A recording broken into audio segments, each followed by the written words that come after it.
यह महिला को कूड़े के ढेर में छुपा हुआ दौलत कमाने का तरीका मिल गया। उसने देखा कि कई दुकानदार ग्राहकों को दोबारा खरीदारी के लिए आकर्षित करने के लिए अक्सर पैकेजिंग पर डिस्काउंट कूपन छापते हैं। हालांकि आम लोग इन कूपनों को ज्यादा गंभीरता से नहीं लेते, लेकिन अगर इन्हें बड़ी संख्या में इकट्ठा कर लिया जाए और फिर सुपरमार्केट में उन्हीं सामानों को खरीदा जाए तो बिल चुकाते समय न सिर्फ सामान मुफ्त मिल सकता है, बल्कि कई बार सुपरमार्केट उल्टा ग्राहक को $2.5 तक वापस दे देता है। यह अनुभव मानो लीसा के लिए एक नई दुनिया का दरवाजा खोल चुका था। उसके पूरे घर में मकान और पति को छोड़कर लगभग हर चीज उसने इसी तरह फ्री में हासिल की थी। पति, जो टैक्स विभाग में जांच अधिकारी था, लीसा की इन अजीब हरकतों को और ज्यादा सहन नहीं कर पाया और आखिरकार उसने तलाक देने का फैसला कर लिया। लेकिन इस झटके का लीसा पर कोई असर नहीं पड़ा, बल्कि इससे उसकी खरीदारी की दीवानगी और बढ़ गई। उस दिन के बाद लीसा पूरी तरह बेकाबू हो गई। वह हर दिन कूड़े के ढेर के पास मंडराती रहती और ऐसे मैगजीन व अखबार मंगवाती जिनमें कूपन लगे होते थे। कुल मिलाकर जहाँ कहीं से भी कूपन मिल सकते थे, लीसा वहाँ कोई मौका नहीं छोड़ती थी और उन कूपनों से मिलने वाले सामानों की लिस्ट भी बेहद लंबी थी। छोटी चीजों जैसे टूथब्रश और रेजर से लेकर बड़े इलेक्ट्रॉनिक सामान तक सब कुछ उसमें शामिल था। शुरुआत में लीसा सिर्फ छोटी मोटी चीजें ही जमा करती थी, लेकिन एक बार बासी और नमी लगी आलू चिप्स खाने के बाद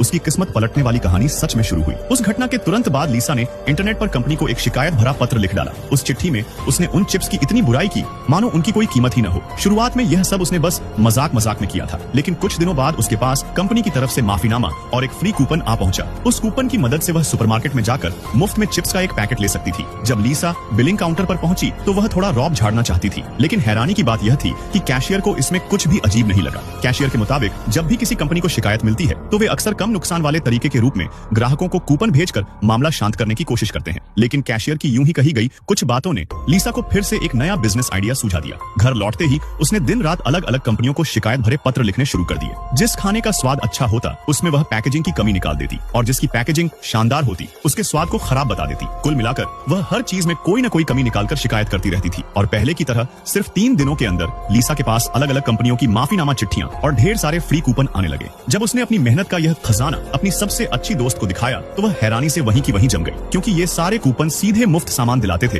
इसलिए उनकी कीमत लगभग नकद पैसे जैसी ही थी। तभी उसकी दोस्त ने सुझाव दिया कि जिन कूपनों की जरूरत नहीं है उन्हें डिस्काउंट में उन लोगों को बेच दिया जाए जिन्हें उनकी जरूरत है। लीसा की यह दोस्त एक छोटी मोटी मशहूर लाइव सेलिंग इन्फ्लुएंसर थी। सिर्फ 3 दिनों के अंदर ही उसने लीसा के सारे कूपन बेच डाले। अब हालात ऐसे हो गए थे कि सिर्फ शिकायत भरे पत्र लिखना उनकी बिक्री की रफ्तार पकड़ने के लिए काफी नहीं था। ज्यादा से ज्यादा कूपन हासिल करने के लिए दोनों ने आखिरकार प्रिंटिंग कंपनी पर ही नजर डाल दी। कारण भी बेहद सीधा था। इतना समय शिकायत पत्र लिखने में बर्बाद करने से अच्छा था कि प्रिंटिंग फैक्ट्री के अंदर ही किसी आदमी को मिला लिया जाए। ऐसा होते ही कूपनों की सप्लाई कभी खत्म नहीं होती। पूरे दिन नजर रखने के बाद आखिरकार लीसा ने अपने टारगेट को चुन लिया। वह आदमी था एक सीधा सादा दिखने वाला कर्मचारी जो अपनी पत्नी के रहने के परमिट को लेकर परेशान चल रहा था। लीसा ने पहले ही फैक्ट्री की पूरी जांच पड़ताल कर ली थी। उसे पता चला कि पूरे कारखाने में सिर्फ वही छोटी मूंछों वाला आदमी बाहरी शहर से आया था और स्थायी रहने का अधिकार पाने के लिए उसे बड़ी रकम की जरूरत थी, जबकि फैक्ट्री में मजदूरों की तनख्वाह सिर्फ $2 प्रति घंटा थी। असल में लीसा भी सिर्फ किस्मत आजमाने आई थी, लेकिन उसे बिल्कुल उम्मीद नहीं थी कि जैसे ही उस आदमी ने सुना कि कूपन बेचकर पैसे कमाए जा सकते हैं, वह बिना एक पल सोचे तुरंत तैयार हो जाएगा। गिरोह में शामिल होते ही छोटी मूंछों वाले आदमी ने तुरंत फैक्ट्री की सबसे बड़ी कमजोरी बता दी। स्टोरी अभी खत्म नहीं हुई है, असली मजा तो अगले पार्ट में है। अगर आप चाहते हो कि मैं जल्दी नेक्स्ट पार्ट लाऊं तो अभी कमेंट करो। जैसे ही 100 कमेंट पूरे होंगे 24 से 48 घंटे के अंदर अगला धमाकेदार पार्ट अपलोड कर दिया जाएगा। और हाँ, 24 से 48 घंटे के अंदर वापस आकर जरूर चेक करना।